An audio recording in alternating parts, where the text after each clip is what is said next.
Alright, today, July 13th, 2016, Charles Planning Board open meeting tonight. We have some bills to pay. We have a bill for postage for $32.44 with the receipts enclosed.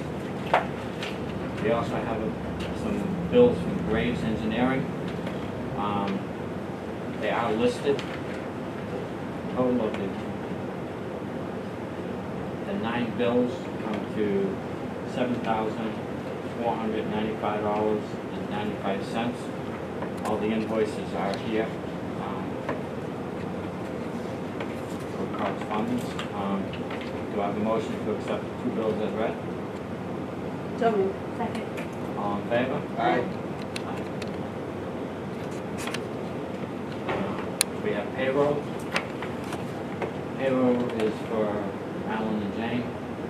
It goes from 7/11 to 7/16, 7/18 to 7/23, 7/25 to 7/30, 8/1 to 8/6, and 8/8 to 8/13.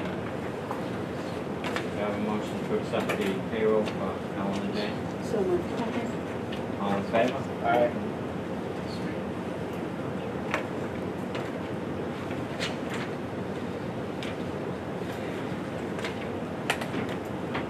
Alright, we got a little bit of correspondence here. One is from the CMRCP, appointment of delegates and an alternate to the Central Mass Regional Planners Commission for fiscal year 2017. One delegate is appointed by the planning board. This delegate must be a member of the planning board.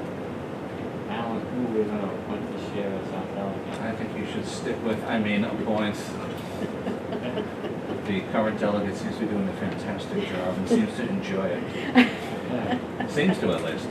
Some of, this past year, they've had the most, there was 2 meetings that were just excellent, very interesting and everything, really. And the annual meeting was very nice, Good, with the Leicester Country Club. fantastic. So if you had just voted, I can send it in tomorrow. So we have a motion to accept Jean as our representative. So moved. Second. All in favor? Aye. Be so quick. The CMMPO, you are invited to attend and participate at a public meeting to discuss proposal amendment 1 to the Long Range Transportation Plan, Mobilization 2040, drafts 2017, 2021 Transportation Improvement Program, project listed in associate documents. The meeting will be held on Wednesday, July 13, 2016 at 5 p.m. at the CMRPC Grand Conference Room in Worcester. Is this one of our meetings that our new person will be going to? Probably not. I think that's an MPO committee meeting when they just a few times a year make tweaks to the tip list. I did get a notice from, because I went to a couple of the hearings and we were discussing which one, so I showed up there. We have a notice from Tara, which in regards to the Town of Charlton Green Community designation. Good afternoon. At the March 29th Board of Selectmen meeting, Robert asked the board to relook at the town's becoming a Green Community Act, which would allow us to seek grants. We will be hosting a kickoff meeting Tuesday, July 12th at 2:15 in the Selectmen's meeting room. CMRPC asks that we invite our energy efficient key personnel department head and committee. The purpose of the meeting is to clarify the steps designating identified property and proposal necessary information to the CMRPC and others as they assist the town in this effort. Yeah, I didn't go because Gene and I had our big project meeting for Meadowview, but Kurt filled me in on how it went. And it's similar to a few years ago when the selectmen had VHB as the consultant. And unfortunately, it didn't get through town meeting for the stretch code requirements. So I'm not sure how they address that at this time, whether that element has changed or not, but it certainly makes sense to make the attempt. and see what happens. So it's just another iteration of trying to get green communities designation for Charlton. There's a notice here from Mary Devlin. It's from the water and sewer rate hearing. The attached message impacts Charlton residents who are water customers of Southbridge. There is a reference to the sewer rate increase. Those are for Southbridge sewer customers only, not Charlton sewer customers.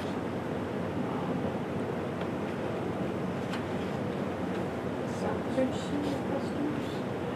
I would think that, the green is that Southbridge is going to be changing their rates. That's water. Southbridge sewer? Well, for Southbridge sewer and, so she said, Okay. for the Southbridge people, it's sewer and water. For Charlton, it's just water in that hearing. Okay. And which rate's going up, the sewer rate? Both of them. Both of them. Oh, But the sewer's going up like 9% and the water's what, 1%? Yeah, Minimal of water. Is it? an increase of 1% for water and 9% for sewer. But Charlton only has water. Yeah, and that's what her cover letter says. If you're in Charlton, ignore the sewerage side of the hearing. Well, so I get a bill for the sewerage in Charlton. Right, and that and has the nothing to do with water this. bill From Southbridge. And that Southbridge bill for 1%. And I can- Well, I guess the sewer bills have gotten totally screwed up. They're trying to adjust them. Sorry. Yeah. It's one of those bills you don't really miss until you get the big one, and then you say, what happened? Yeah. Really? We have a site visit report from Graves Engineering in regards to June 30th. It was for 53 City Depot Road facility. GEI was on site to inspect the progress of construction of a 2.5 megawatt ground-mounted solar array facility. The site contractor was on site at the time of GEI site visit. The site contractor was spreading loom and performing finish grading during the site visit. Erosion was evident behind row 1 near the temporary staging area. See photos enclosed. This will need to be repaired during final stabilization. A perimeter fence is incomplete. No fence has been installed around the access driveway between the main entrance gate and the gravel turnaround. As previously mentioned, some fence changes have been proposed at the request of the landlord, anticipating revision plans to be submitted to the planning board. Why don't you send us around, it's got some pictures. I talked, Skip Bellery also was concerned about specifics, so I have him and Mike Andre together going over it in the field in the next week. And then they had asked to get on your agenda tonight on the revisions, but they're still working on them. Plus, I think it makes more sense for Skip and Mike to have a chance to look at it and talk with them. So we'll just bump that one item to your August 10th meeting. Zoning Board of Appeals, the town of Charlton, will hold a meeting held on June 21st, 2016. The zoning board of appeal voted to approve a variance/special permit submitted by Kevin and Melissa David related to property located at 82 Pumpkin Lane. Presently located on the premises is a single-family home and garage. Petitioner seeks to add a 24 by 12 deck, and the deck was approved. That's it for correspondence.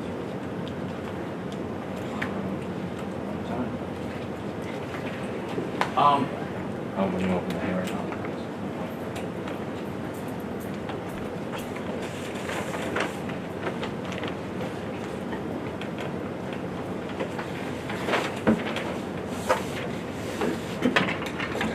I think we can wrap up this evening fairly quickly. The Oma Group site plan for the commercial self-storage.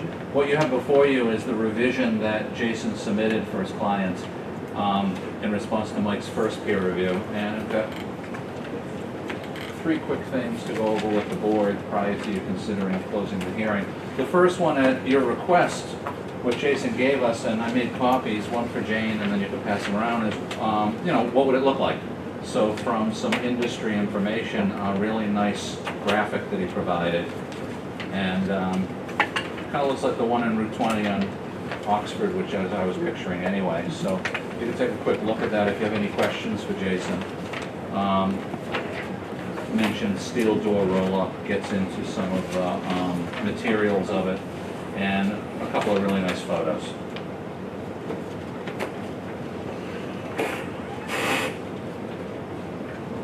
Do you want another copy of it, Jason, for any reason? No. Okay.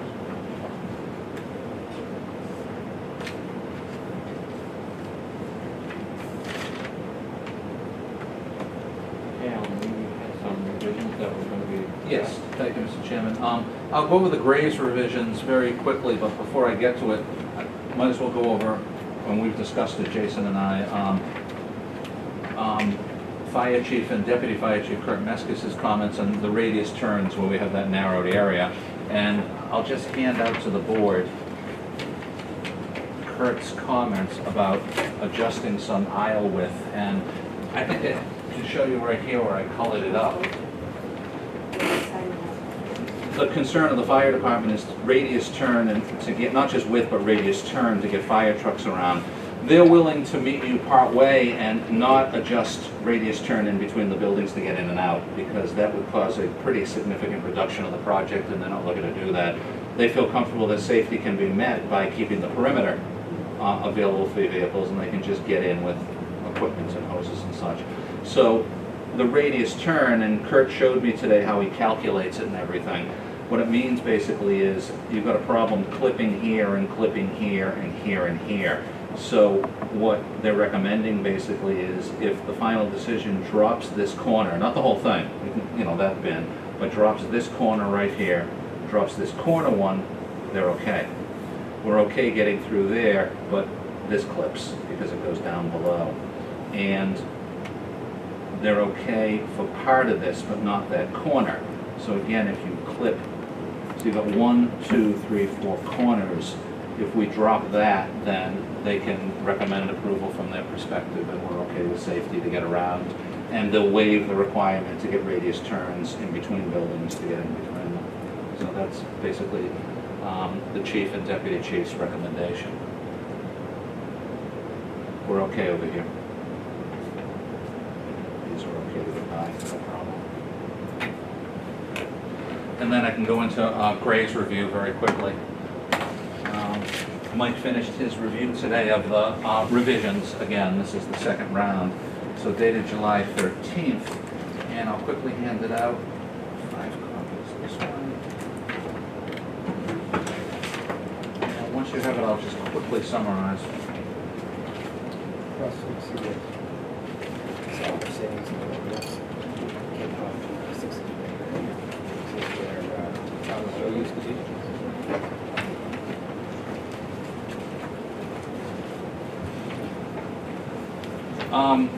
There were 45 original review comments, as you know, and we're down to just a few items that Michael recommends. I can number them for you and then briefly mention in a group generally what they're all about. He's not signing off and just recommending some further items be addressed in terms of comment number 7, 8, 18, 19, 20, 26, 27B, 38, 39. 40, he's mentioning what we just went over, the issue. He's just conferring that he's aware that the fire department was concerned about that. So if you include 40, you've got 2, 4, 6, 8, 10 comments. A few of them are incredibly minor as you get on small things of adjust here and there, such as you've added landscaping, but just add the table to a sheet. That's comment number 7. The locus on the cover sheet was revised, but a building isn't shown. That takes a minute to adjust. And a handful of them are related to the hydrology, that it's just looking for a little more detail or a depth elevation to be added where noted, that type of thing. So I have no problem at all that one of the conditions you consider for approval in a few minutes is that prior to the issuance of the building permit, Jason give us 3 copies of a revised plan that addresses the items I've just listed. Mike takes another look at it, and then we can green light it for the building commissioner. Those are our items.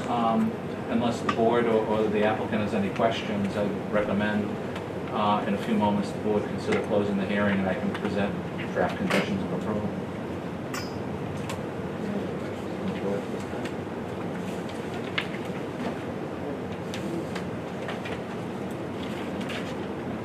I think there's one question.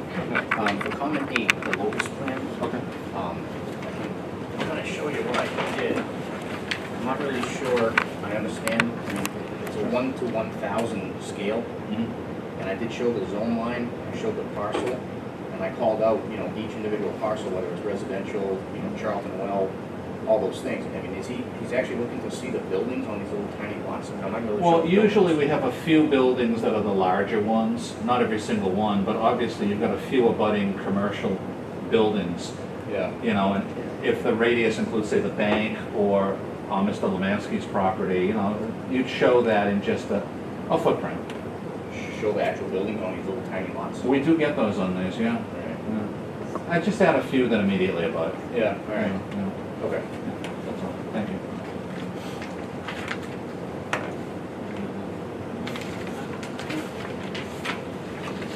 Motion to close the public hearing. All in favor? Aye. Alan, if you can go over some conditions. Thank you, Mr. Chairman. I'll be as brief as possible. Some are standard and a few are just specific to the project. I recommend for your consideration 8 draft conditions.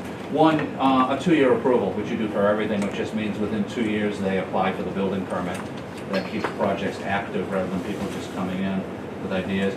Second, prior to getting the building permit, the applicant's engineer will have a pre-construction meeting with Graves Engineering and myself to just go over walking the site, going over the plan before the building permit. And then the building commissioner will receive a written notice to proceed from the planning board based on that pre-construction meeting to issue the building permit. Next, that our standard condition that prior to issuing a certificate of occupancy, the planning board or its agent signs the certificate of occupancy, as other departments do also. Next, attaching the July 13th Graves review report to the permit as an official piece of it. Next, prior to what I just mentioned a few minutes ago, prior to issuance of the building permit, we'll receive from Jason the revisions that we'll review that we just went over a few minutes ago in green light. The applicant will comply with the requirements of the site plan construction inspection schedule that Graves will provide at the pre-construction meeting. That just lists the stages for drainage and parking lot at which you'll request field inspections from Mike Andre. There's not a lot of landscaping, but there is landscaping. And our second to last condition is that we require a 12-month performance guarantee for the landscaping to be provided to the planning board, and the board reviews and votes on it prior to the certificate of occupancy. And last but not least, if weather conditions to install the landscaping are not suitable time of year wise to install it when they're looking for the certificate of occupancy, we can accept a bond in lieu of, and when the weather gets better in the spring, then you'd install. Those are the conditions I'd offer to the board to consider. Part of your conditions was a mentioning of the fire department's request for those 4 sites. Yes, you could do it separate, or we could just include it as comment number 40 from Graves. It's just how you want to list it in the decision. Michael repeats it in comment number 40. Do you want to call it out as a separate condition, or just list it in that condition from Graves from 7, 8, 10, 18, et cetera, include 40? I think you want to do it separate. Okay. I can list it out separate, and I can refer to the comment letter and the date of the letter from the fire chief and deputy chief.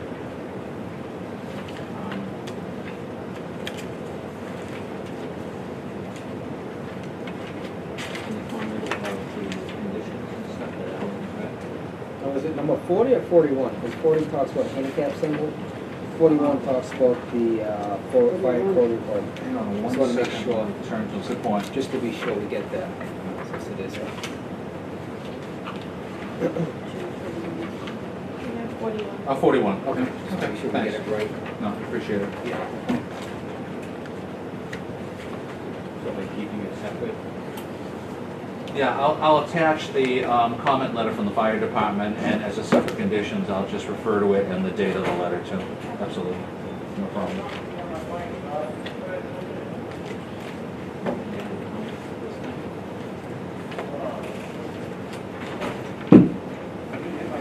Do I have a motion to accept the project as the conditions Alan has read before us and the fire department's recommendations?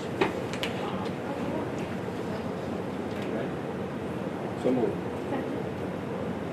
All right. We'll go up tomorrow. Thank you. Good night.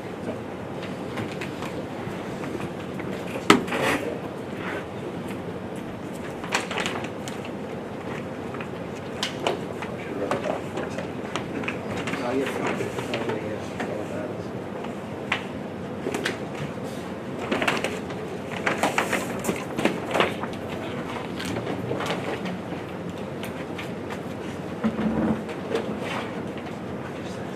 Page. No, this is just the color.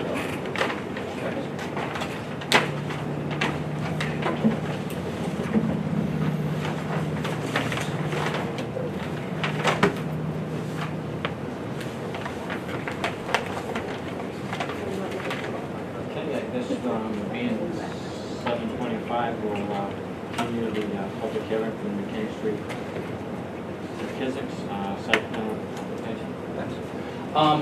To refresh your memory, Frank Bashiri from Burton Engineering is the applicant's engineering consultant, and he did the same thing as with the previous one, that based on the original peer review report from Graves, did a revision, submitted it, and I'll pass out to the planning board and briefly summarize.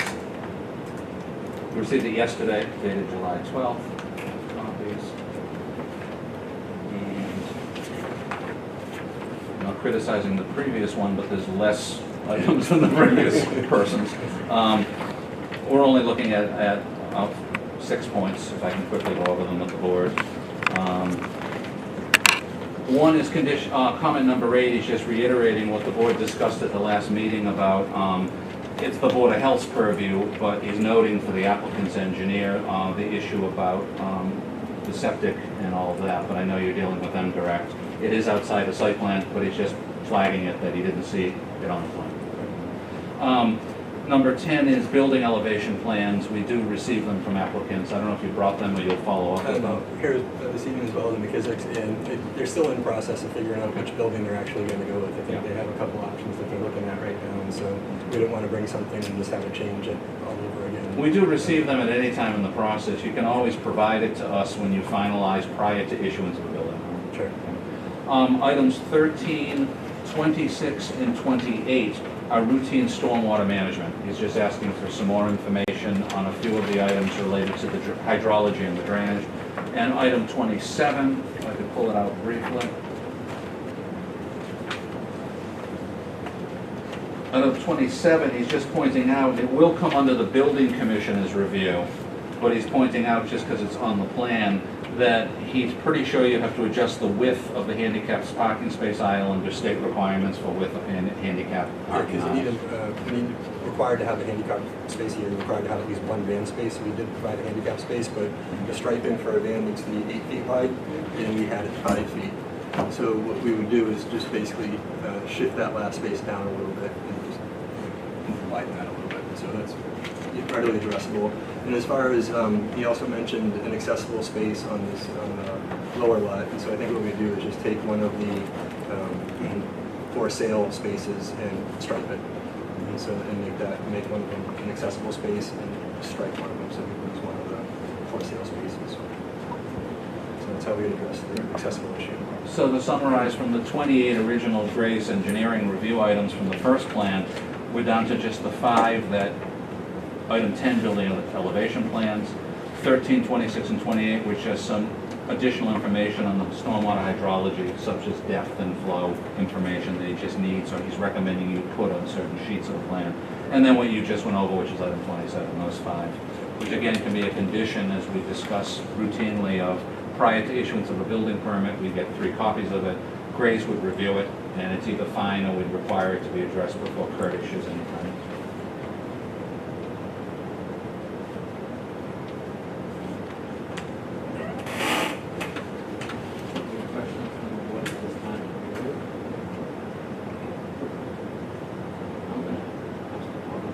we've got people here, so we'll make sure that speak for 3 minutes. Okay, what I'm gonna do is I'm gonna open it up to the public. If you would state your name, address, and keep it as brief as possible.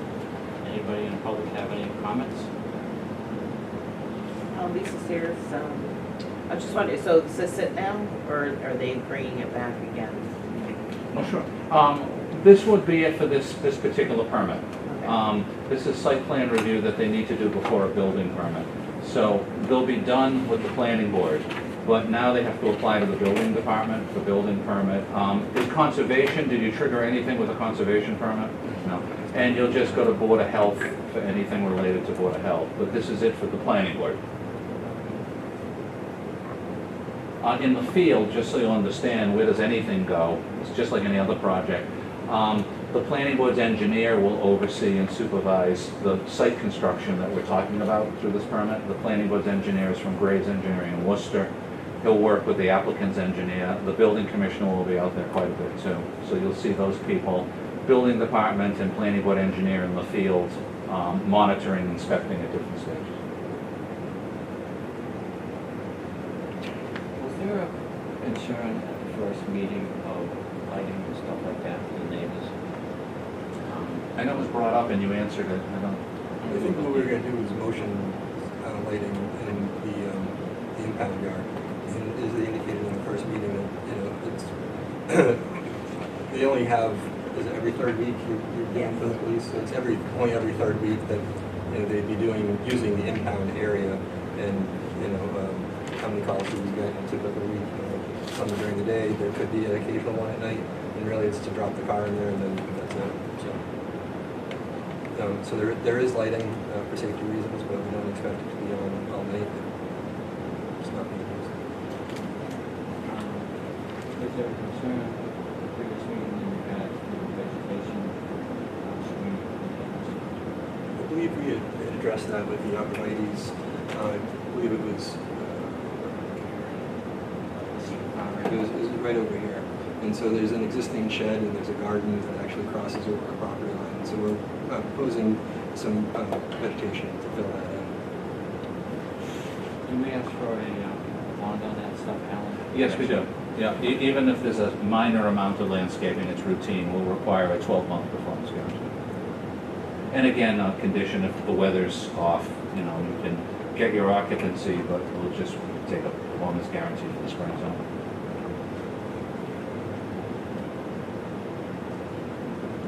The drainage issue for addressing graves.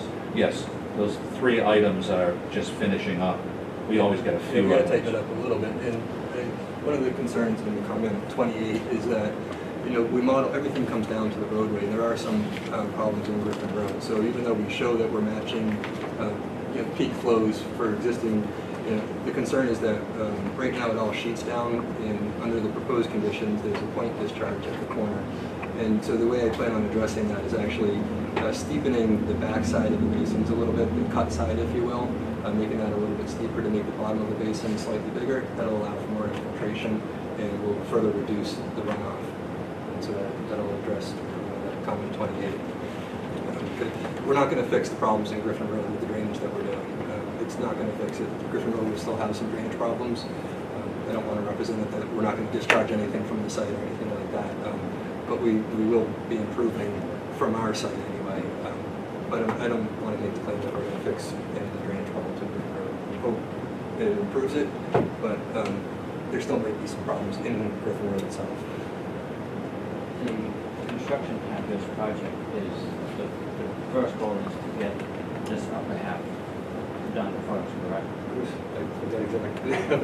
I signed a year lease. I'd like to have this project completed by this, you know, so I can move in No, January he's 1st. asking you whether you're starting But the first at the building bottom is- or the top. Oh, we're gonna do all the site work first, and then the top and the building will be done last. Yes.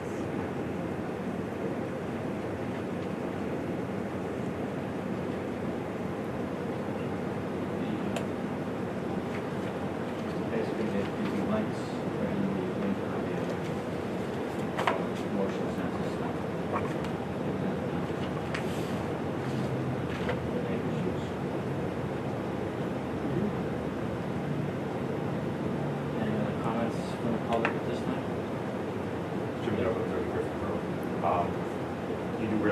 motion lights, anything that crosses that path is gonna light those up.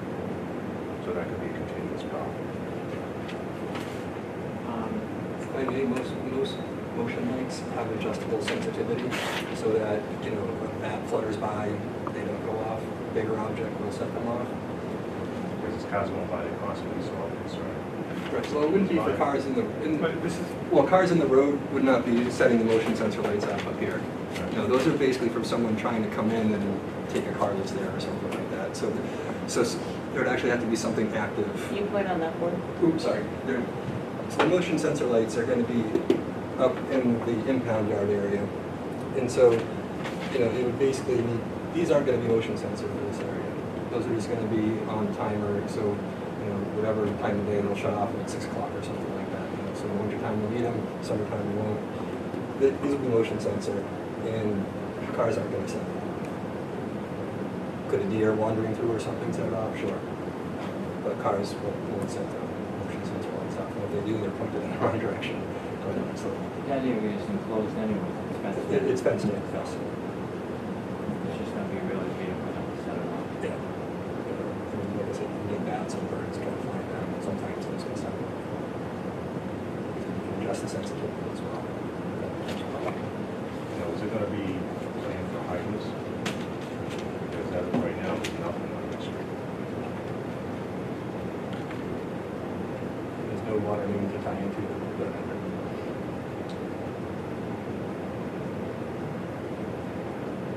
Alright, I'm gonna ask the board, if you have any last minute questions before we close the public hearing. I'd like to make a motion. Close the public hearing. All those in favor? I should say. Make a motion. Second. All those in favor? Aye. Alan, if you can walk us through the conditions. Thank you, Mr. Chairman.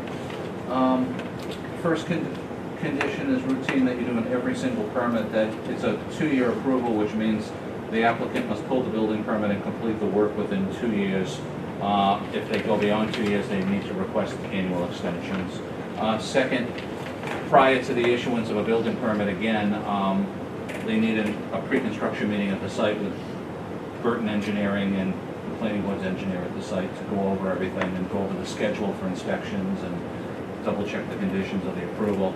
And third, the planning board will issue after that pre-construction meeting a notice to proceed to the building commissioner. Fourth, the planning board is attaching the Graves Engineering Review Report dated July 12th to the decision as an addendum. Fifth, prior to the issuing of the building permit, we'll receive 4 copies from Burton Engineering of a revised plan for those items we just went over, stormwater management and such, and we'll review them, and until we green light that he's met those, Kurt will not issue the permit. Sixth, the applicant will comply with the site plan field construction schedule that Mike Andrade at Graves will provide to the applicant and their engineer at the pre-construction meeting. Seventh, even though there's not a lot of landscaping, it's routine, we require a 12-month performance guarantee prior to the issuance of the occupancy permit for the first building that will request an occupancy, or the first of the 3 pieces on the site. And again, if they're looking for the occupancy and the weather time of year isn't conducive to putting in the landscaping, we'll take the performance guarantee at that point, and we'll provide a date through the planning board's approval in the spring of when they'll install the landscaping. So those are the recommended items for the board's consideration of conditions of approval, Mr. Chairman. Do I have a motion to accept the conditions that Alan has just read with the Graves report and comment made? Second. All those in favor? Aye. Thanks. Write it up and get it to you tomorrow. Thank you.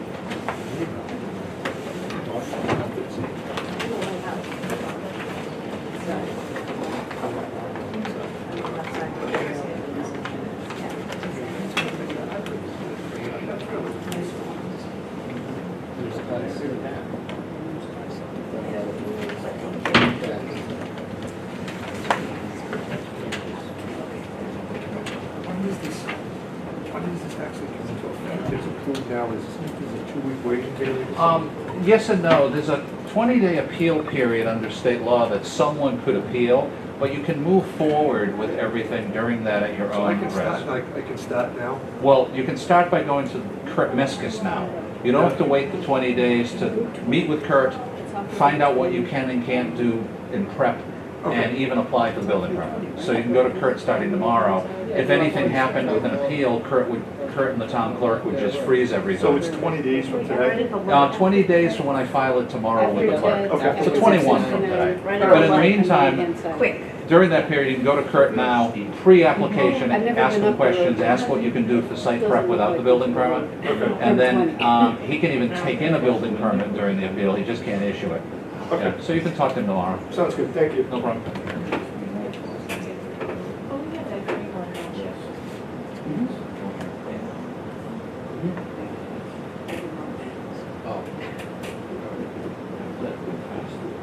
Yeah, almost there for the first one. All right,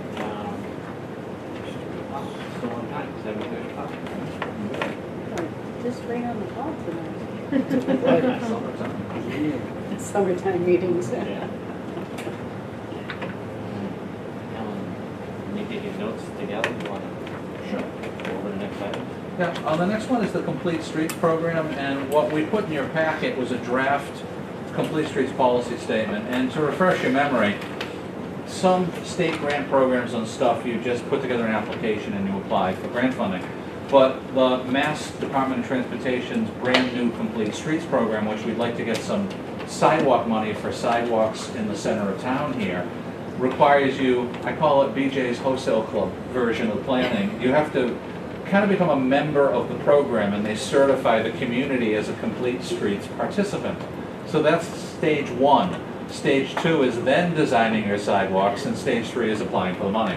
So we've got like a year to a year and a half from start to very finish on this. So as you remember at our last meeting, we met with Dan Daniska, who is the staff advisor to towns and cities from Central Mass Regional Planning on this program, and he provided us with some samples for the planning board to draft up a Complete Streets policy statement for Charlton that is before you. And the process is, you would finalize this, hopefully this evening. If not, it's your choice. And then you vote to forward it to the selectmen. The selectmen have to put it on their agenda and adopt it with your recommendation. Then I take it back after the selectmen do that, and I submit it on the online internet portal to the program, along with regular certification application information. And then the state reviews it, rates it on a point system of like 0 to 90, and then 0 to 100, I believe, and then eventually approves us as a Complete Streets Program member. Then we can design the sidewalks and put together the grant application. So the game plan is, by the end of the summer, get that submitted and approved, and then in the fall start working with Graves Engineering as the engineer, and with you and Jerry Foskett on sidewalk design preparation. Town meeting approved $10,000 out of the capital program to pay Graves for the sidewalk design. And then we're hoping, obviously fall to early winter submit, and then in their next round coming up in early 2017, either get approved in that round or get approved in the next round type of thing. On a parallel track to getting certified as a program member, we can start this summer though. Planning board, Jerry Foskett, myself, and Graves of going around the village center and looking at locations and starting the design process. We can do that on a parallel. So jumping away from this for a minute, I was hoping after tonight, maybe in the next month, some daytime walking around of Highway Superintendent, Graves, myself, if a few board members want to join us outside, under quorum, 1 or 2 board members, and we start brainstorming of where it makes sense to actually propose the sidewalks logically in terms of Highway Superintendent's recommendations, also in terms of what makes sense from your village study of what would be needed and what could maybe leverage some private sidewalks out of it from some of the developments that are coming up, things like that. So we can work on that starting in the near future, rest of the summer into the fall, no problem. But getting back to this, if you remember, Dan Deniska recommended that we basically use Barry as a template, because Barry scored, I think he said a 95. So what I did is I drafted this based on the format of how Barry approached it, with a template for a vision and purpose section, a core commitment section, exceptions of where you don't do complete streets for reasons that doesn't make sense, design standards and implementation, and it's specific to Charlton. It's not copying Barry in terms of their information, just their format. I then forwarded it recently to Dan Deniska and wanted his review recommendation.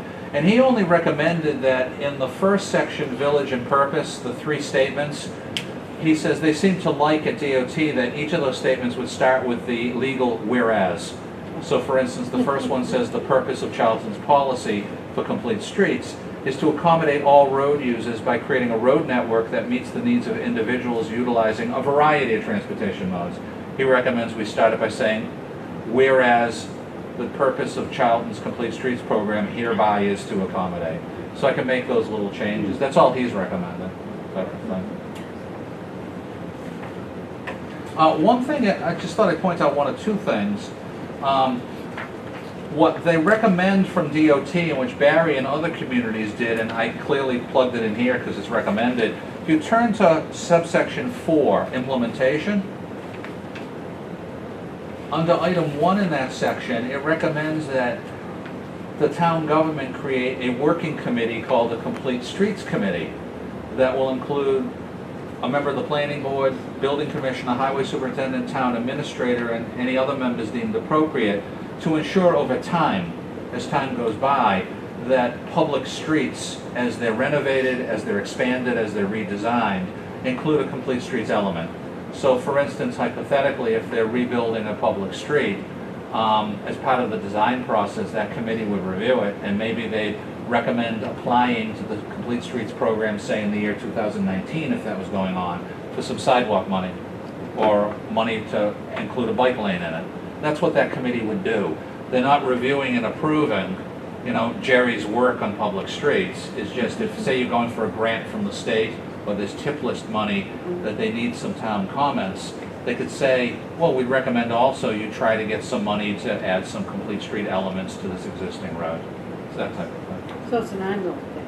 Yeah, it would be kind of a standing thing, and it would pop up as needed when there's some federal or state money involved, and it might be worth having them look at it and write a letter of recommendation to DOT for what the highway department is proposing for a particular street, I'd say Stafford Street, to redesign or widen or do something with it. Could we have some money for a complete streets element? Either a sidewalk, a bike lane, and they may look at it and say it makes no sense to do it there too.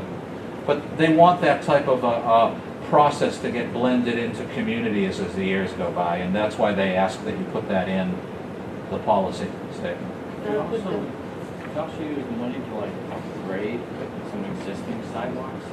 Yes, that's a very good question. When you look at the program, it says among what you can use the money for, yes, to upgrade existing or ask for new, yes. So it would be nice if you could take the center of town and tie it to Route 20. So now you've got the Sonocom, you got Ted's, you got the gas station, you got McDonald's, hair salons that are down there. Yeah. People could have a nice walk down to Masonic. Yes. Instead of, parts of it don't have a sidewalk.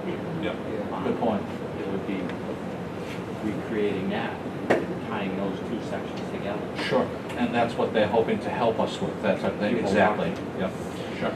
Now, if a developer comes in and let's say he develops a whole neighborhood or something with a street and everything, that then would be on the developer, not as part of this. Right, if they trigger planning board permits, yes, so a subdivision, a Yep. special permit, a site plan, you have that authority to say, and you would say to a developer too, that we're requiring you to do this because you'll be connecting into something we've been doing, you can do that, or just, you're putting that in, so it gives us the opportunity as the years go by to add some public that we connect to you, absolutely. Like, similar to like if, where the Miller property is. If somebody was to buy that, put some little businesses in there. Yep. There is no sidewalks from the post office to there. We could use some of that money to get a sidewalk to them. Yes. Gentleman's property. And that's the type of thing we should look at as we walk around this summer. Those are the types of rationale for what you decide to then tell Graves, we need you to design something for that location. You're right. There is that dead spot there. Yep. In fact, when you were doing the rezoning to add 500 more acres to the village district last fall, Patty Miller, one of the three Miller family members involved, she read all this and she said, I'd like to see some of the complete streets elements the next year or two. You know, think of future use of our property, and then whoever develops our property would put in the private segment and connect to that. So she was thinking that way too. Yeah.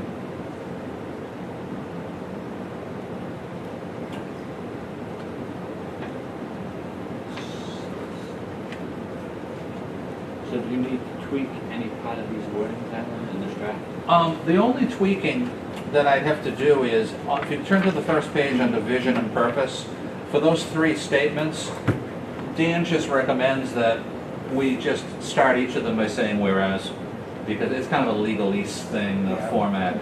And he said some communities have done it, some haven't, but the DOT likes to see that as kind of a proclamation introduction to these policy statements. So we would just, you know, do whereas, whereas, whereas. I'll make it sure it makes sense English composition-wise, you know, that's basically it. This thing really keeps, from reading it, it really keeps the selectmen and the highway superintendent really in the loop. It doesn't cut them out, so Yes. their comments, Jerry's comments are really valuable. Sure. I mean, I know Jerry most of all because he's the one that's more out there all the Yeah. time. I invited him tonight, but he actually is doing something highway related to the town this evening. He's working on something out there. But he said, you know, he's fine with all of this, and just looking forward to, once we get this stage of the paperwork done, you know, we can start getting out in the field. I don't see why not, like I said, in the next month, we can't, some mornings and afternoons, be out there. And again, if a couple of board members want to join us, because you have the experience, what you've just been talking about, of, you know from the village district study and the developers you're dealing with in the center of where it might make sense to propose in this first application, because as the years go by, you'll apply for more of them. But in this year one application, what it makes sense to either put in for a new sidewalk or upgrade an existing one. Well, like I said, from the church to the senior craft center, there is no sidewalk. Correct. So even though it's only 100-foot, 200-foot sidewalk, it would be creative, and plus, when we have events in town, people park there, You get the walk walk. up to the center of town. So now if you live, you're doing away with that safety issue on like Old Home Day, people park at that athletic field's parking area. Right now, there is no safety issue. Just walking in the street. So, hopefully the selectmen see it as we see it. Little bits and bits. We'll support it. So we'll make a motion to have Alan start with, The motion, I think, would be to recommend to the selectmen adoption of this statement as written by the board and staff. I'll do up a cover letter from the board to the selectmen and town administrator, just briefly summarizing. They're aware of the whole program and the process already, but, summarizing and attaching it, and then they put it on one of their agendas to adopt. And then after that, I can take it back and start working on the welcome to the program application to the state. I'll make a motion to have Alan get this ready and present it to the Board of Selectmen for their review. all those in favor? Aye. Aye. Thanks. I'm on vacation next week and Jane is on vacation half the week, so a lot of what we're doing tonight we'll be picking up the week after. But the main thing we're gonna hit the ground tomorrow is all the legal deadlines on your application decisions. So something like Complete Streets we'll get to the week after next, just to let you know.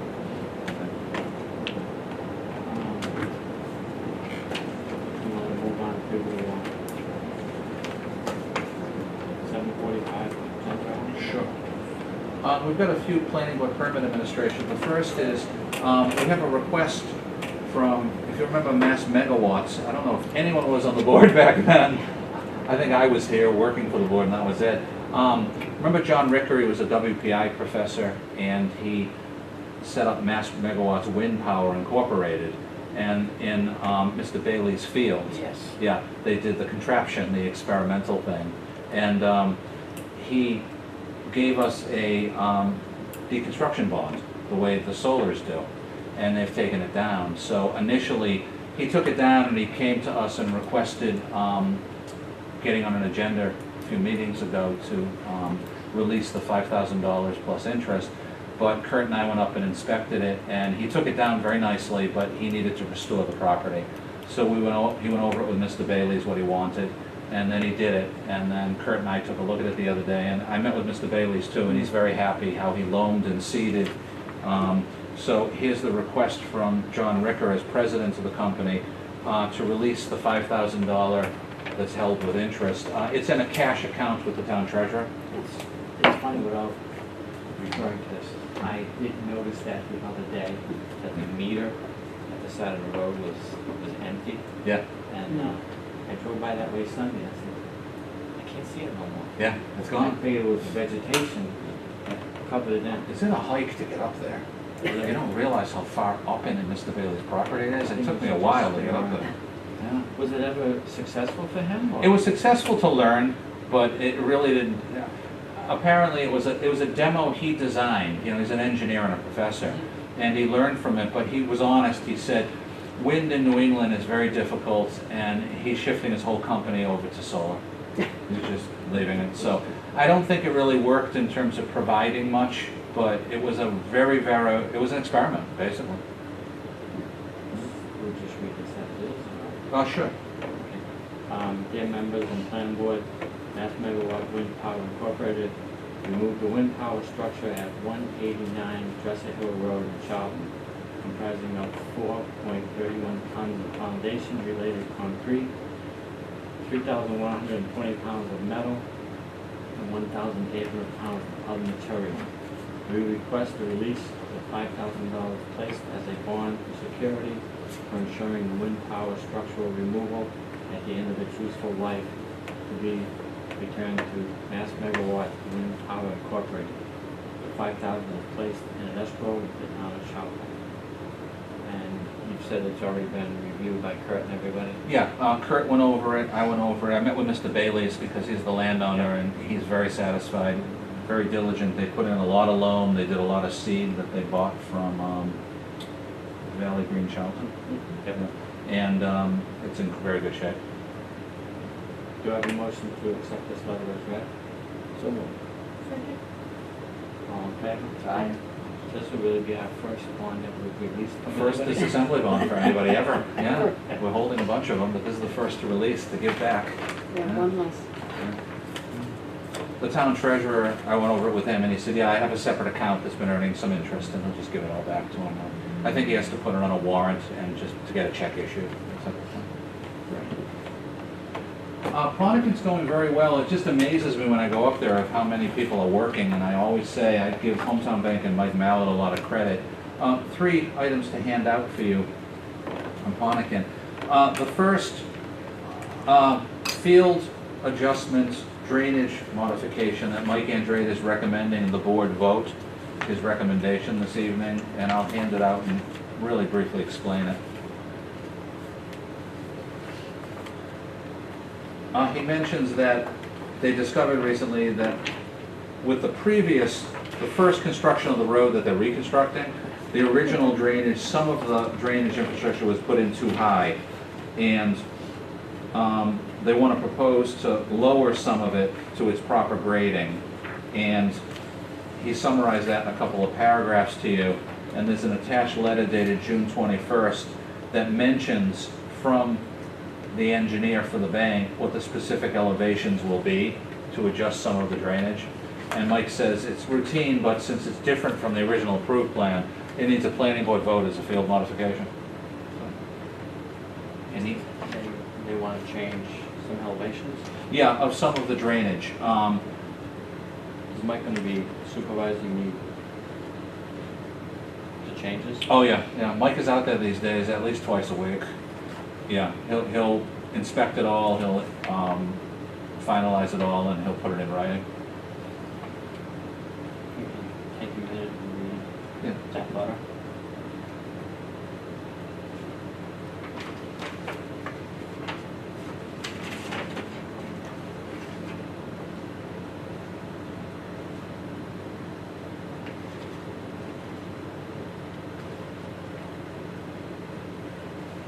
If you left them at that elevation where it was originally put in, you'd have to change the grade of the road, and now you get into exceeding our 10% maximum.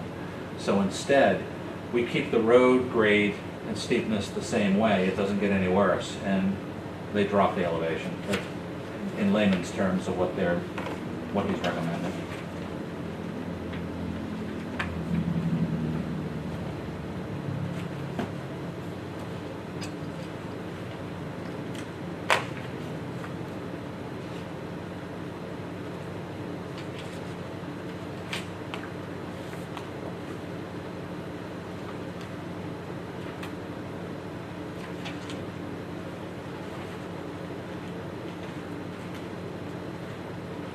Do I have a motion to reconsider the reconstruction of the phase 3 part of the project as drafted in these letters? So moved. Second. All those in favor? Aye. Aye. Thank you. Second one from Ponick, I'm handing out, is a report, field inspection report from Mike dated June 30th, in which he was at the site for several items, but the main item was inspecting sidewalk preparation that day.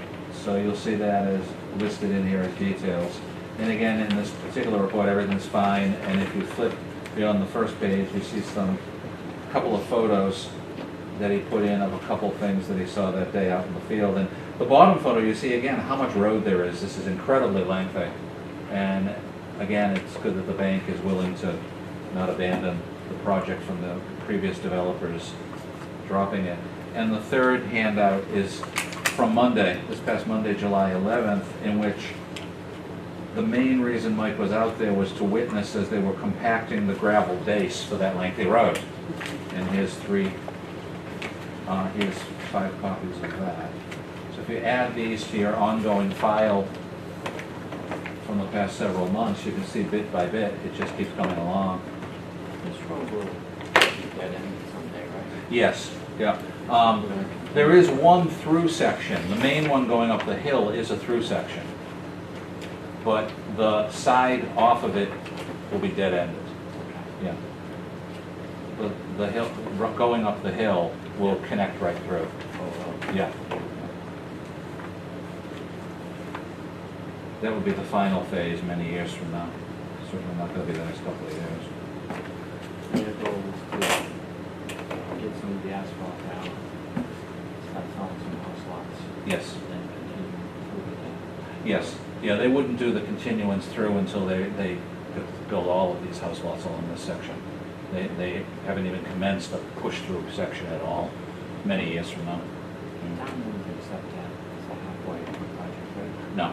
You have to wait for it to complete. Yeah, we'd have to wait for the section going up the hill to punch through before we'd accept that section. We've accepted other sections below Right. because it's not related to this through piece, but the through piece, you can't accept part of it, you'd need the whole hillside.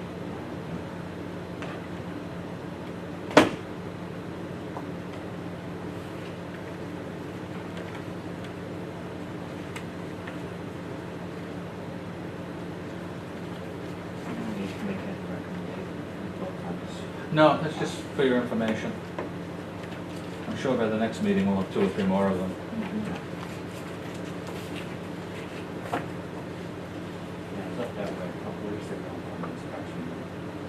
did drive up there. I was up there the other day and there were about a dozen workers and lots, they really, you know, there's some days up there that it's quite a major undertaking. Anything on Candy Woods? Nothing to vote on, but to give you, and to go over for a few minutes. Again, you know that the fire chief had requested a cistern be added in exchange for, he wants it located where they would drop that secondary gravel easement into Hammond Woods with a driveway that was for the fire department anyway. He's comfortable with the double barrel entrance being sufficient and adding the cistern. So at the chief's request recently, Jalbert Engineering was hired by Tim Reardon, the developer at Hammond Woods, and I'll just hand out Mike's review report. Jalbert submitted a cistern design, and Mike reviewed it, and the fire chief and deputy, Kurt Meskis, reviewed it, and gave some revision requests that are in that letter jointly. And the other day, we received the revisions, and Mike will now review it again. So it still hasn't been finalized, but this is where we are, at least. Still gonna keep the system tank, right? Yes. For the 20,000 gallon tank. I'm pretty sure it's 20,000. Yep. And so, you do have an A&R this evening that will take the easement for the old driveway off of one of the lots, which makes sense, because you don't need the easement in the driveway anymore, you're putting a cistern over there. I was reading that thing that you gave us the other day, comments from Kurt and stuff. Are they still using PVC pipe on the suction site? I don't remember, I think they are. I think the main thing that Mike was just saying is they labeled it PVC, but they didn't get specific on what type of PVC pipe, but I'm pretty sure they are. I thought I heard a comment saying that on the suction site, they're using the PVC in sub-zero weather. It's been Right. known to crack. And it's nothing to deal with us, right? It should really be the fire department's fault. Yeah, I know that Kurt commented, I'm looking at it right now, this was from Kurt, from Fire Department. Dry hydrant suction piping shall have no mechanical joints, all joints must be welded. The section showed welded pipe, but the cross-section showed mechanical joints, so they've got to revise that. If it's welded, it's metal. Yeah, Right. Yep. yeah. I'm hoping, but some people call gluing pipe welding. Oh, really? Oh, yeah? I can check with Mike and Kurt on that. Yeah, Because I've heard Cook has gone around and changed a few right. from plastic to steel. Because they've been down to crack in old days. And you can take a piece of PVC pipe, heat up that sub-zero weather, stand there with a 6-foot ladder and drop it in the concrete. Sure.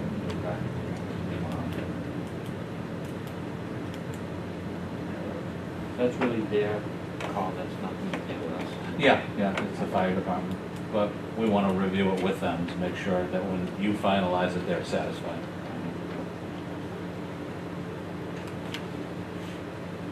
You said that the A&R plan is supposed to this for. Yeah, when we get to the A&Rs in a few minutes, Jalbert Engineering submitted an A&R for the lot where there was the easement for the gravel drive that the fire department is recommending not to put in. So just take the easement off through the A&R.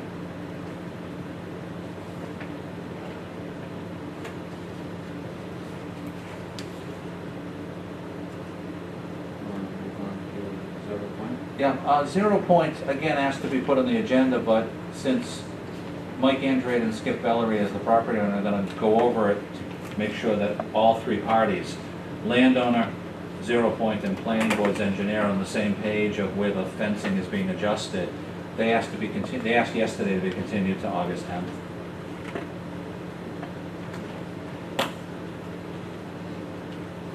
So, the next item, the town's received a Chapter 61A classification release request from Patton Island for the section of her Fitzgerald Road, North Sturbridge Road property, the 18 acres that she's selling to 0 Point for one of the solar sites. So here is the map that shows the location of the assessor's map, and here's the request from Kathy Neal, the attorney. And just to refresh your memory, the way it works is the attorney sends this to Selectmen, Planning Board, Conservation Commission, Board of Assessors. Under state law, Planning Board, Conservation Board, and Board of Assessors take a look at it and vote their recommendation to the Selectmen on either recommending release of it or right of first refusal activation. And obviously, I don't see anything here why the town will want to do this right of first refusal. Then the Selectmen will put it on their agenda, review your recommendations, and take the final action. And this has to do with the taxation of the land? Yeah, it's under 61A currently, so by taking the 18 acres out, the town has the right of first refusal. The only time you've ever recommended on anything other than what's being asked is if it abuts a school, sometimes you've recommended to the selectmen. They check with the school department to see if they have any concerns or needs. The town will get a certain amount of tax payback when you take it out, too. It doesn't go back to like day one when you put it in? I don't know how it works. Okay. It's either a percentage or, I think it's more of a percentage from the day it went in on. Yes, Debbie would calculate, and it's a certain percentage of it, yes. 0 point,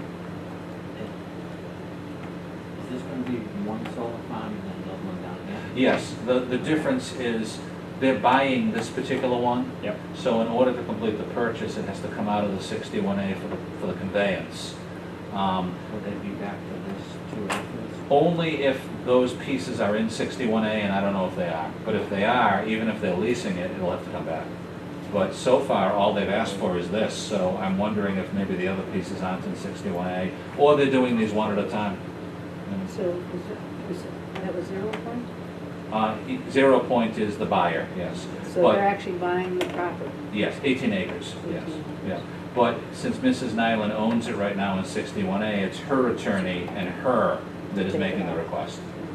Right, because they're gonna be the ones that are gonna have to do any paybacks. Right. Yeah. So wasn't there some other dealings with another? There's another one Butter. coming up, but we haven't received it yet. Jason's cousin is buying some land from her, and he wants to That's put over on a, the other, yeah, the house. yeah. Okay. But that hasn't come to us yet. I'm aware of it, it just hasn't been submitted. But I'm thinking, because this is, it says Fitzgerald Road, and I thought, wasn't there something, I think the gentleman's name is Anderson? I don't know. Okay, Hasn't come before us, all we have is this. okay.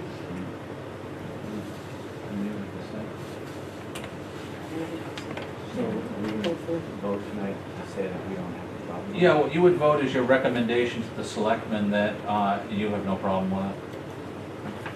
with the release request.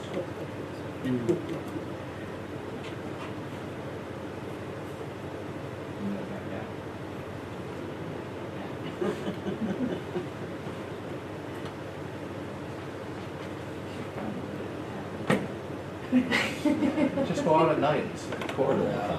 Thank you, boys. Yeah. Green is that? Yeah. High tension lines right there, right? Should be. Well, They do come across, they go across North Sturbridge.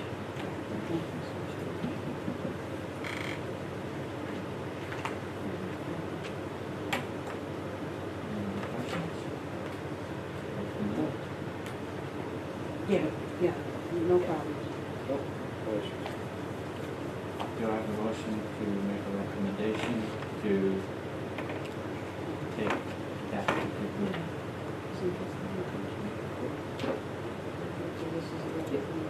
So moved. Take out 61A? Second? Yeah. All those in favor? Thank you very much. Yeah, it probably follows it. Now, is this not the top one? That goes up to this Good, one? thanks. This one. Standard letter, chairman to chairman. Thanks. Anytime.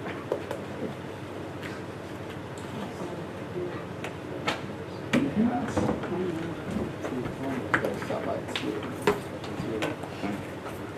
Excited. Fun. They need to do some commentary, like a sports commentary over it, like, and they're signing it, it's a miracle.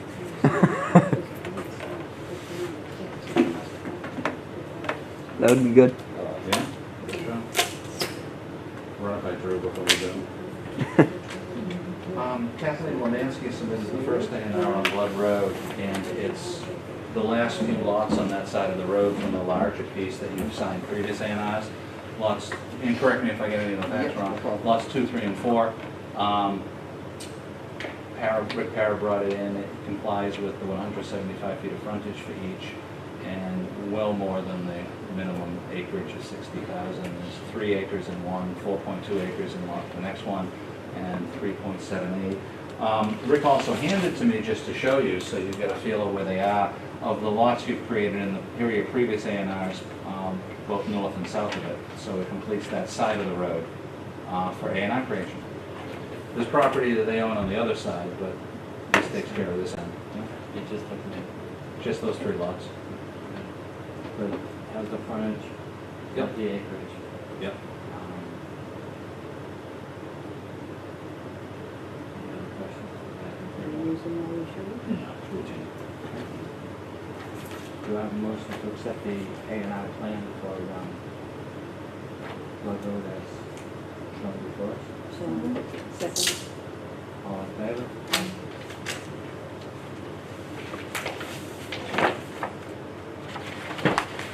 Three's enough for both, right? Hmm? 3 of us for both. Oh, yeah, 3.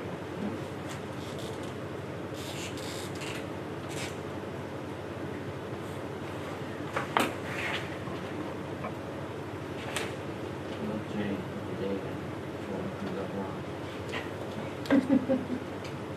It only happened like once, like years and years ago. We blamed Keith Kluger at the time, though.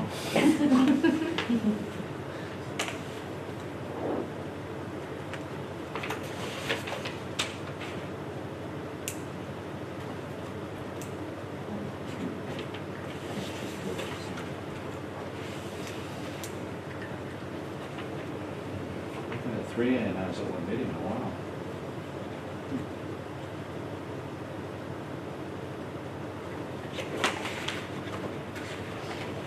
This is the Hammond Woods one that, again, nothing's changing with this lot in terms of the lot itself. Like it says, the purpose is to take the easement. There was from Hammond Hill Road, there was an easement along the side for a driveway that went over to the subdivision road. That way, whoever buys the lot knew at the closing that they would be getting that easement. This just takes it off the plan. How come the easement is so used now? For the fire company to do that? Well, when they designed it, they went over it and it was sufficient, yeah. When we did the original subdivision review, Yeah. the easement and the gravel drive that was designed within it would have worked, but now they don't even have to build them because the chief would rather have a cistern than a second access. He's comfortable with the double barrel entrance from the main way being sufficient. So these people always had the land, but they just had an easement going through. Yes. Yeah. So they're not gaining any more land. No, it's just getting rid of the easement, so there's no easement, no driveway, no nothing. Do I have a motion to accept the A&R plan as drawn by Galvin Engineering, releasing the easement? Second. All those in favor? Aye.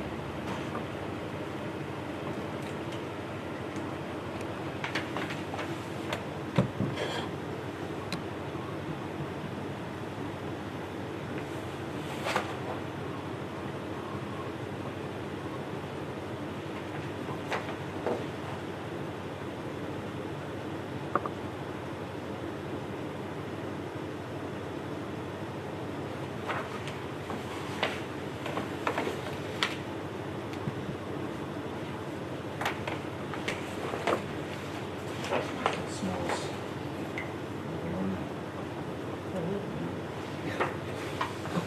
Must be using an old machine. Yeah. Burton Engineering submitted this for Kenny LeBlanc. His property with a house up on Old Spencer Road. I'm not personally familiar with the house, but it's 96 Old Spencer. and he's splitting it into 2 lots. Lot B will meet the zoning requirements for the existing house, and setbacks will be okay with the new lot line. And he'd be creating a new Lot A that is not built on yet, that would have 4.9 acres, 200 feet of frontage. So it's well over the 175 feet minimum frontage and well over the 60,000 square foot minimum lot size. And I guess they propose a new house either now or in the future in the dry portion up front. Would the drive portion be enough to build one? Yes, because the 90% dry requirement is for the minimum, the 60,000.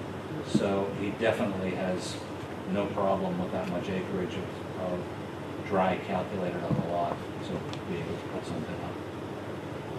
So going with an existing driveway. Yes, and the house is number 96 at the moment. And there's a septic system back here. Yeah.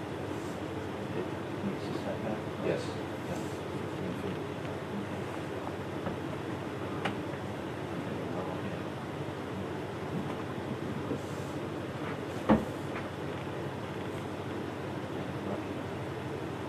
Nope.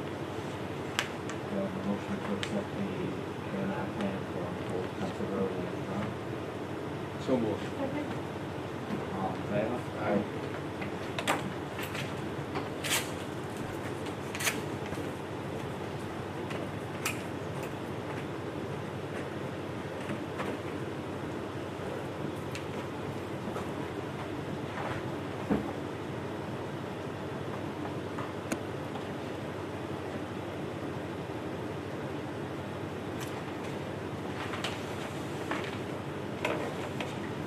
Gary said you could take the Mylar tonight Okay. for that one, if you don't mind. Yeah, fine. It's gonna be good. Yeah. And just make sure there's a date on that. on the Oh, map. You want- all right, I'll wait till after. Yeah. Are we hearing that? Everything's squared away. First, you put the wrong date in, don't put the date. People out there. Third option. Everybody puts a different date. See if these are all wrong. Yes.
He's good for now, Alan?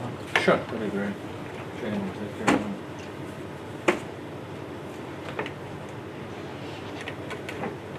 Okay. Anything with Global Housing Project? Really brief on Bay Path, and then a little more time, Gene and I will talk with you about the Meadowview, which we had a great meeting, I thought, yesterday. Bay Path you have before you, and thank you, Jane, for taking care of it so quickly. Jane took care of finalizing and getting it printed. The Bay Path Housing Feasibility Study, and it's exactly what we've already seen, but it's from Staples, bound and such. We've got a couple of dozen copies, and we'll give it to the rest of the board members who could make it this evening, head it over to John LaFleche for a bunch for him, and Jean can have more copies for her Housing Authority members. Before you leave tonight, I can give you another half a dozen for the Housing Authority. We'll make more as time goes by, but we did 24 up front. I'm sorry. John LaFleche and I will talk a little more over the summer, but again, this is not as forward and moving as the Meadowview. This was a first baby step on this particular project interest.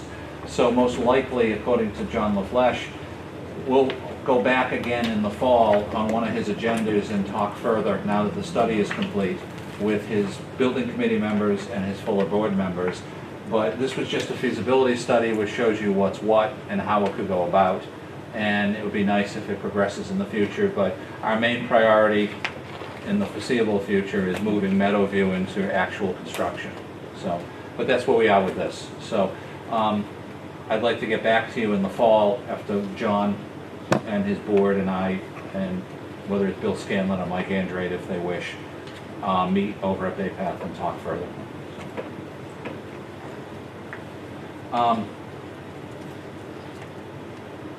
The other item is Meadowview, which is a little more detailed, and Gene can jump in any time, but I'll just very quickly start by saying we had a meeting we set up yesterday that was excellent. It was with myself, Gene, our engineering consultant, two officials from Mass Development, the finance agency from the state, Southbridge Savings Bank, Ron Cooper and Sabrina Webb, and Dominic Masigliano and Andrew Howarth. Dominic is the director and Andrew is the finance expert at Worcester Community Housing Resources. They're a nonprofit Central Mass affordable housing entity that works on their own and with partners on creating affordable housing. And as you know, in the year 2016, for a housing authority to do an expansion, they need to have a developer partner. It's not like the good old days when the disco balls were whirling and, you know, we had an easier process of you would just get money from the state and you'd go get a builder and do Shovel, it. take the first scoop and it Exactly. goes on. Now you're taking the scoop of the partner doing it right next to you. So I thought we had a pretty good meeting. We laid out, you know, the next year to year and a half of the steps we take. The first step is that market feasibility study, and I'm pleased to report that your grant application was approved to fund it. They approved it for $10,000. Andrew Howard feels that that's certainly sufficient to get the market study done. Lynn Sweet will be the consultant who does it. Phil DiMartino, the grant manager at the state, told me last week on the phone that probably later in July he'll pull together a contract. So I'm hoping I have a contract for you for your August 10th meeting that you can approve the chairman to authorize. Same thing as your Bay Path grants. It's the same program, same type of thing. Lynn will be hired, and as Lynn bills us, we'll process it the way we handle the billing from Scanlon Associates for the Bay Path one.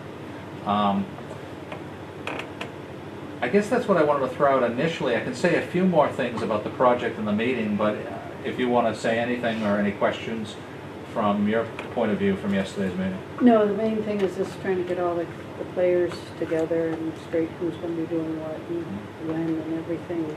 And obviously, that, like Alan said, the first thing is doing this market analysis, and that's Lynn's.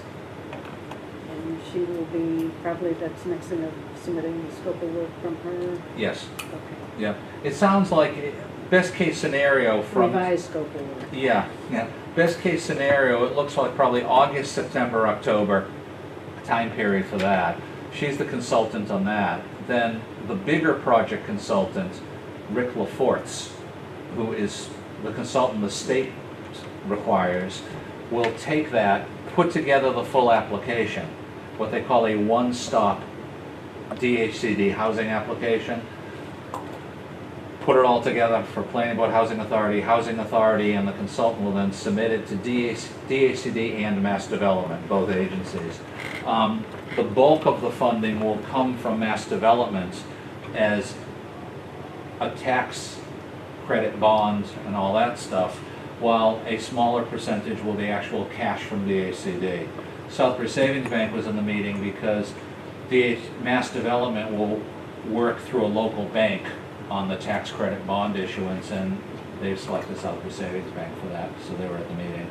And they went into some financial details that are beyond me about points and structure and interest rates and all that, but they all got on the same page between Community Housing Resource, Southbridge Savings Bank, and Mass Development. They left the meeting having structured that, which was great, Yeah. which was nice.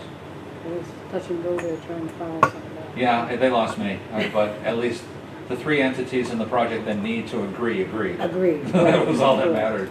Yeah, Now, one question that I had, and I didn't know whether to bring it up yesterday or not. sure. We did submit a one-stop application, didn't we, at one time? Years They ago? suggested we get a one-stop in just to get in the pipeline. So we submitted a very bare bones one that Back, was. way back. Yeah, that was very generic, and it was just kind of almost like a preliminary application. That just got us in the pipeline, so we're on the list. Now, in order to get actual money drawn down, they We need want a to- definitive. Okay. It's kind of like a preliminary subdivision plan and then a definitive. So you're right, it's, yeah. But Rick Lafort says the consultant the state requires has to sit down and put together a box worth of stuff, which he can't do till the market analysis is completed. Right. Yeah. And everybody seemed very positive. Yeah. It's just that in today's world in Massachusetts, to do a project this is incredibly time consuming, a lot of partners. And we were kidding how we've been at it for 4 years to get to this point. And Andrew Howarth from Worcester Community Housing said, we just completed a Gardner project that took 11. Yeah. But it's the way it works. You just get discouraged when you got 11-year project. Yeah. It does, and sometimes I wonder if that's not part of the plan, maybe. You wonder. Just, okay, the ones that are really going to bear with this and follow it through, you know they're determined, and you'll have a good project when you're done with it, rather Okay. than making it real easy and then it's a fly-by-night thing, maybe. Yeah. I don't hide. I know we're on cable, I'll say it, and I've said it over and over again, half joking, half serious.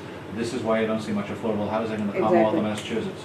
And it wasn't like this in the past, it's the current system. There's a system that they throw hurdles and you just have It's to, not just housing, don't worry. Really? I feel like it's. look at you. Yeah. It's But tough, it's true, but and it is disheartening sometimes, you know, There's so many checklists and so many people who, so many meetings that. and so many accomplish different one teeny hands little goal. have to get involved. I think one of the keys here, and Kelly Albertson from Mass Development said it again yesterday, that it's will definitely happen because again, no one has to spend money on buying land or building a road. It's just giving you money to put up units. That's really helpful. And Kelly's a very outgoing person. Yes.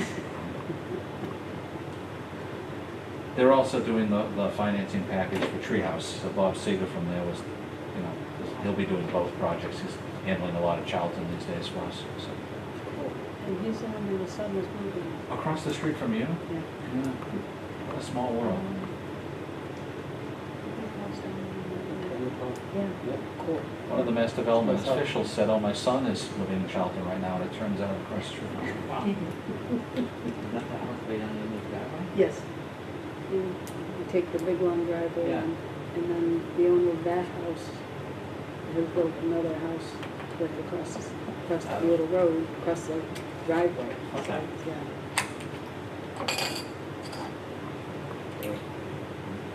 So we'll keep plugging away, and hopefully, it would be nice if in the next August, September, October, we get through that phase. If it takes a little longer, as things sometimes do, they will, but I don't see why it won't. It sounds pretty cut and dry.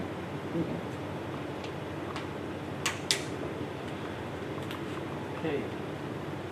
You guys on growth management? A few items, thank you, Mr. Chairman. One, we had the pre-construction meeting yesterday, or actually on Monday, I should say, July 11th, for Treehouse Brewery. So I want to give the board each your own copy of it for two reasons. One, because it's a very large project, and you spent a lot of time on it. But also, you can see Mike Andrade's attached report, which is typical of what we do at a pre-construction meeting. So here's 5 copies for you. And what I did today is, when I received Mike's report, I did a cover letter to the building commissioner and everybody involved in the project, and that went out today, green-lighting the building permit. So sometime in the next week, week and a half, they'll probably get it from Kurt. They're ready to go. But you'll see again, beyond the planning board's vote, of what the next phase in the field is that we stay involved in when you read Michael's notes of how that works. And they said they're about a year away from being done with everything. The contractor said, you know, I'd say about a year from this week we will be complete. That's our goal. I don't know what that means in terms of then opening, because I know they'll do testing of their product and things like that. My guess is it'll take into that fall probably before they open their doors. September next year. Hmm? September next year? Oktoberfest. That would make sense. That's what I heard. Yeah, yeah, so that would give them Yeah. July, August, and then Yeah. September they're You ready. already have your marketing person. Create their own Oktoberfest. That'd be cool. So that's going along very nicely. And everybody, just the other people who were working with them mentioned how well Treehouse Brewery is to work with, how everything would just go so smoothly. Yeah, that's nice. I think it'll be a benefit. A little confidentiality, but I'm getting some interesting inquiries from restaurant entities now that Treehouse is in town for 20. So we'll see whether they fly or not over time. But some, very professional realtors and companies are now looking at the Route 20 corridor, restaurant related, as this is what it develops. Win-win for Treehouse, win-win for them. And I guess Treehouse does have their own following, Oh, yeah. which I was not aware of. I'm Following not a is big- not the word, like a cult. I guess they mentioned yesterday on eBay that the cans are being traded, the empties. Really? Yeah, yeah. They probably have the old address on it, Probably. which makes them. Makes it even more. Makes it a collector's piece.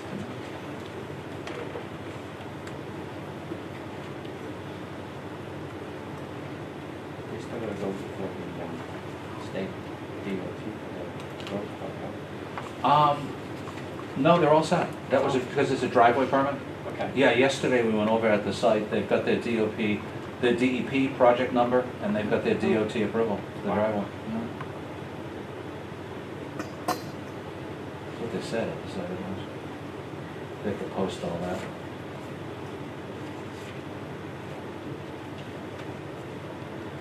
They're focusing the next week with Todd in the field on the crossing, and they'll be done with that in about a week. Good. Yeah, looking good. A couple other quick things on the growth management before my list.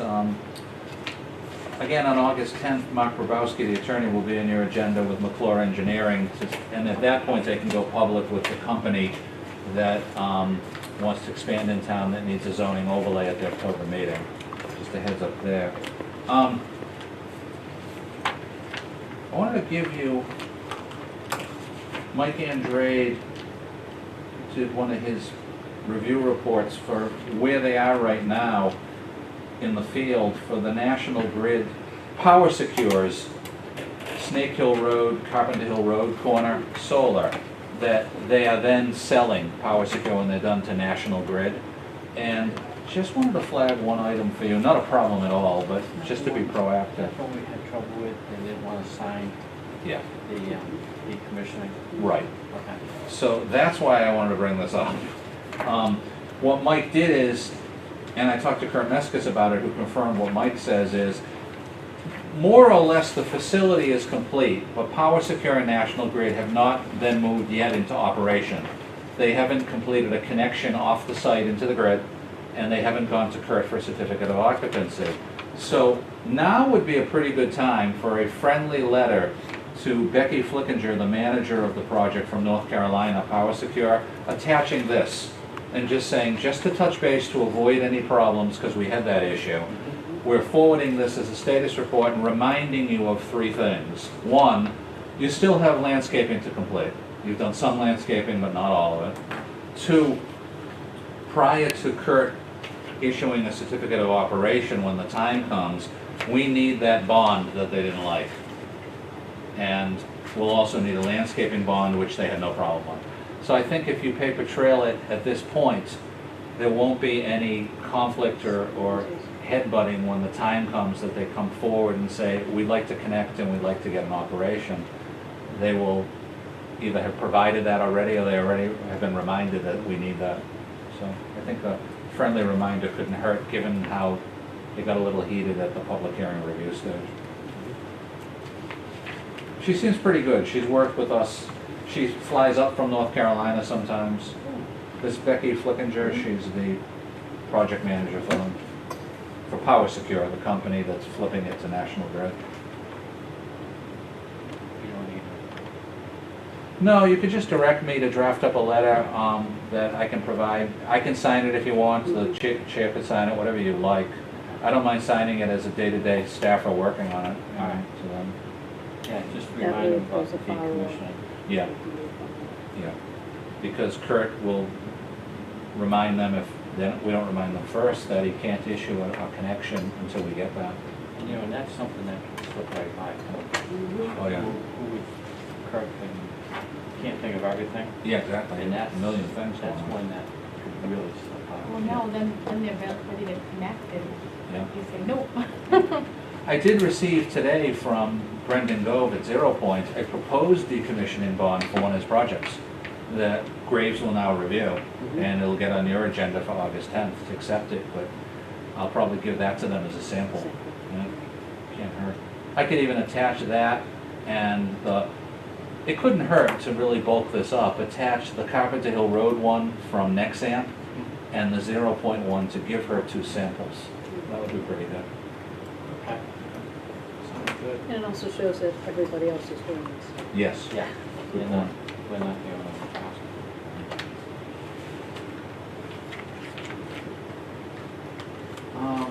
One other quick thing about under growth management, and then I can just roll to my list type stuff. Nothing to review specific and get into this evening, but I just wanted to give you to take home. Under your Sunset City site plan, the motocross, one of the conditions was prior to the issuance of a building permit, they will provide more detailed, specific sound mitigation engineering plans for your consultant, HMMH, through Graves to review. So a few weeks ago, we got an initial submittal. Give you 2 things to take home this evening, but not to get into, there's nothing to review this evening, but June 21st, received from Russ Jennings, Sunset City, an initial submittal. Graves forwarded it to HMMH. HMMH reviewed it and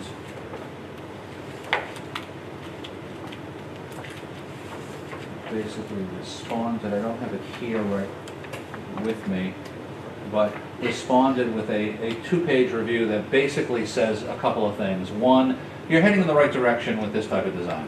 What they're doing is and we're not going to get into it tonight, they're doing sound mitigation structure with certain designs, including sea container usage, which is getting common in America. But second of all, he's saying it's a good start, but we need a lot more detail. So I forwarded back both to that report to Russ Jennings, and what I anticipated is at some point in the future, like any project, we'll get a revision that will be more detailed and expand that initial submittal, which was just around the starting area, to a few other locations that your site plan approval requires that. So I have no timetable, but it'll go back and forth and I'll provide it to you. I was visited by 2 of the opponents to the project this week who had heard and were interested, and I explained this process. They met with Kurt Meskis, went over the building permit process too, and I told them that after this evening, because the board gets it first, they can get copies of this and the HMMH comment, no problem. And last, I'll just give you an I'll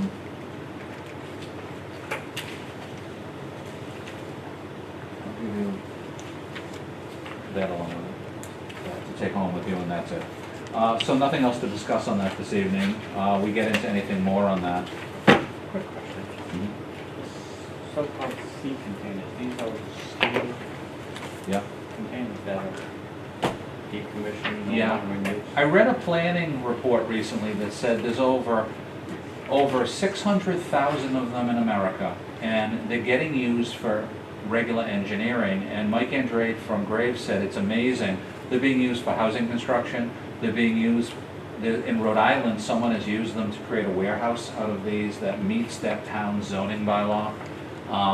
And people are using them now all over the country to start using them for noise mitigation. And when they first submitted it, I thought it seemed odd, Yeah. but They talk all about the details Yeah. in here. and our consultant even said, this is heading in the right direction, people do this. So this is the type of design they're starting to put together. I would think just by, I mean, they're metal. Is it like corrugated? That's the ones I'm thinking of. They usually Yeah, I corrugated or don't have flat. anything to go into And this evening. I would just think that Yeah. it would just amplify the noise. I guess it doesn't work that way, yeah, so. But when we have more details, I'll be glad to Yeah. provide the board. Oh, here we go. Now people will be complaining about how ugly they are.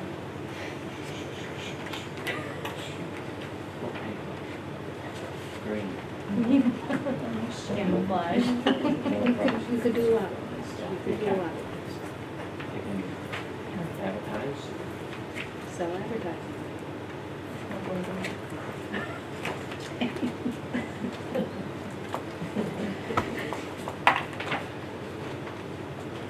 Well, I got my list of items.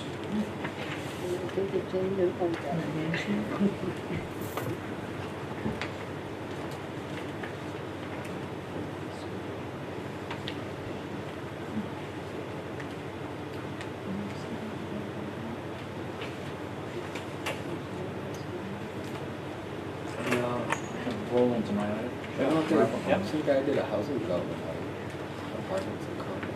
Yes. He was down in Connecticut. By the water. I can roll right into my items.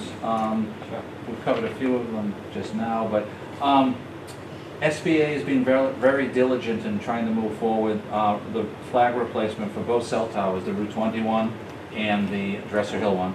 That's not as bad a shape as I thought. Yeah, but it could, Yeah, oh, yeah.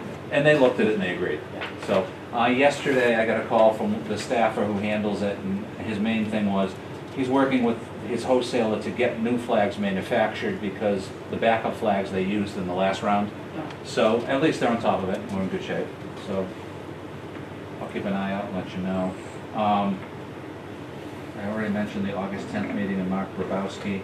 We also have on the August 10th agenda, a submittal from Burton Engineering for a public hearing. You would approve the Charlton Orchard solar site plan, and the company, at the request of the property owner, is changing the layout of where physically about a third of the array is located. Nate Benjamin wanted it differently and came and talked to me to look at it, met with them, and they're amenable to making the change, but it requires a public hearing because it's not just tweaking, so. And there's some drainage tweaks that go along with it, so they submitted it, and we'll put it on for August 10th. That's where we are on that one. Wanted to give you, just to bring home, the governor signed recently a new public records law that affects starting January 1st. I'm not happy with what I'm about to say, I just think it's unfair in terms of, we charge what I think is fair. And I completely agree with them in terms of access and responding within time periods under this, but it knocks down the cost of giving out copies for public records requests to a nickel a page. A nickel. A nickel a page. Does that even cover ink? and It doesn't. paper? It doesn't cover time, Right ink, now it's anything. 50 cents. You can only keep the current policy of your actual cost if you spend more than 2 hours preparing the request. Anything under 2 hours, you can't charge for time, and it's only a nickel a page, which is ridiculous. We charge a quarter a page, and if it takes us more than a few moments, we log the time in 15-minute increments. I can understand if he wanted to make some changes, but unfortunately, I just think it's more difficult for the bigger communities, or even us, if we get a massive request. Mhm. You know, you're basically handing it out and it's free and it's costing the town time, money, staffing, equipment, supplies. So that'll kick in January 1st. Right now, we're still with the current policy of a quarter a page and charging beyond, you know, a short period of time for staff time. Something these ideas Some politician in Boston. change, you know what I mean? Yeah. Everything needs to be Well, scanned in it's PDF now, everything needs to be scanned in PDF. There must be the big giant scanner with the wheels. Yeah. I don't know. Yeah. But unless some places were taking advantage of this and charging outrageous prices. I think and it that's just what ruins it. initiated. There were articles in the Ruins it for paper. everybody though. Yeah, like the Telegram would make public record requests to the city of Worcester, and they'd say, well, that's $14,000. So I think it came out of those political fights in big cities. Yeah, and you know But it who didn't does it cost hurt? 14,000. Yeah, but who does it hurt? Normal If it's- person. Yeah, and smaller communities. Another item, just to let you know, because it's the fiscal year ended June 30th, the portion of revenue the planning board takes in on fees and application fees that goes into the general fund went through the roof this year. For several years, we took in 6,000 to 7,000 that went into general fund, and then for 2 years, it was a little over 10,000. This year, we ended at $14,593.17. I mean, that covers your operating budget, and it keeps going up and up. So it just shows that the economy in the planning board's world is very full throttle, and the projects are very busy. Two last things. Nothing to discuss, but just to give to you a copy of an email string the past couple days regarding, remember we talked about that Liberty utility and the gas idea that they're looking around. I guess one of the two properties they're looking at in town, the Gardner property is one, but Dan Proudy's property down near the Sturbridge line is the other. So Dan has been talking with Joe Safarowitz and Robin Craver, and they're having a meeting next Tuesday. They asked if some staff would go in. I'm on vacation. But it seems like Dan is pushing to try to move this forward on his property as the seller. Maybe they'll talk TIF probably and tax incentives from his perspective. I know that comes up with his interests. But I just wanted to give you the informational email string that's gone back and forth the past couple of days, so you'll see where it is at the moment. So 1, 2, 3, 4, 5 there, and then one more email from Kurt in which he just confirms the zoning to that it would be a site plan review if it ever goes forward. My understanding from all of my conversations with Liberty is it's very long-term.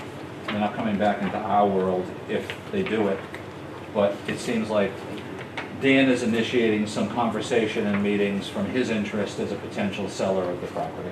So those are the two email strings for you.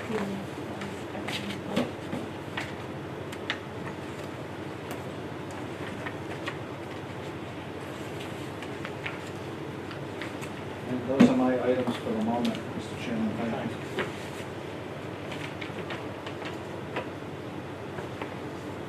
Oh, I do have one more, if you don't mind. It'll take 2 minutes. I'm sorry.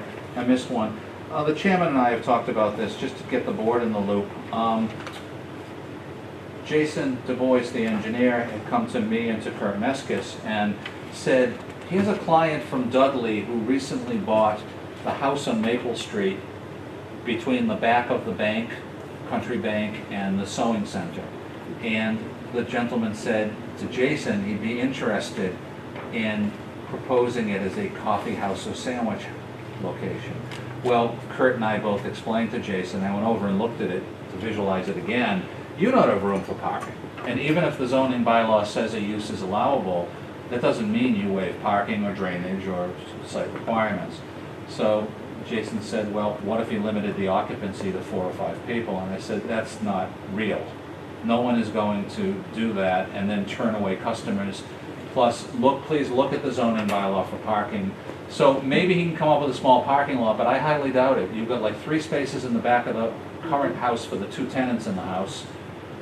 I just don't see anything there, but And their access is through the old church parking lot. that could be a problem You too. have to go through the church. Is it on that side Which or is now is it the on sewing the center. Teddy's side of? No, it's on the the church church side. side of it. Yeah. So it's between the church and the bank. Yeah. In order to get to the parking lot in the back, you have to go through the church parking lot to get to that parking lot. You know, we try to work with people, but when you've got a tiny little house on a tiny little lot, just because the bylaw says coffee house is allowed in that zone, you can't provide the parking, you can't do it. So I don't think it can work out, but Jason has every opportunity as his engineer to look at it and see if he can find a way to provide it. And I just explained a variance would not be what we warrant, would not be legal from the zoning board. There's no hardship. You have it as a house right now, and you function as a couple of spaces for the house residents, and that's it. So I would not support waiving the parking through a variance, and it's not legal. So that was my last item. Thank you. Any board members having any discussion would like to go over? No? No? Chairman. Second. All in favor? Aye.